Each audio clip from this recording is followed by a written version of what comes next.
आज कई दिनों से मैं भूखी हूँ।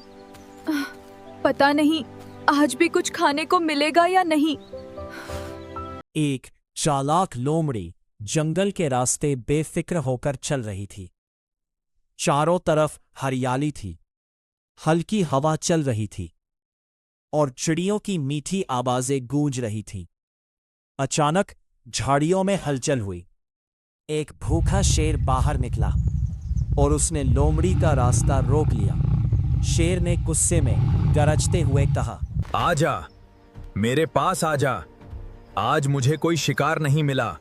आज तुझे ही अपना शिकार बनाऊंगा। लोमड़ी घबरा गई, लेकिन उसने अपनी समझदारी नहीं खोई। वो हल्का सा मुस्कुराई और आज बोली, तुम मेरा "जरूर खाना महाराज, बनोगी। लेकिन एक समस्या है। शेर ने भौहें सिकोड़ कर पूछा, जरूर, क्या समस्या? मगर समस्या ये है लोमड़ी कि बोली, एक और शेर भी मुझे "एक खाना और चाहता शेर है। भी मुझे खाना पहले चाहता आपस में है। फैसला कर लें पहले कि मुझे आप कौन दोनों खाएगा। फैसला कर लीजिए कि मुझे कौन खाएगा। यह सुनकर शेर गुस्से से आग बबूला चलो, हो गया। मैं वो तुम्हें दहाड़ा, उसके पास ले कौन चलती है हूँ। वो? मुझे अभी दिखाओ। लोमड़ी उसे जंगल के अंदर एक पुराने यही गहरे है, कुएं के पास ले इस गई। कुएं के अंदर। उसने कुएं की ओर इशारा किया और कहा, वो इसी के अंदर है।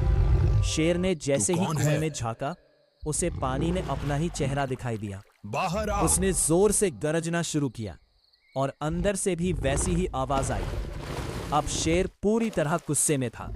वो आगे झुका हमला करने के लिए और तभी लोमड़ी ने उसे जोर से धक्का दे दिया। शेर सीधे कुएं में जा गिरा। लोमड़ी ने राहत की सांस ली और अपनी जान बचाकर तेजी से जंगल में भाग गई। सीख, अक्ल ताकत से ज्यादा बड़ी होती है।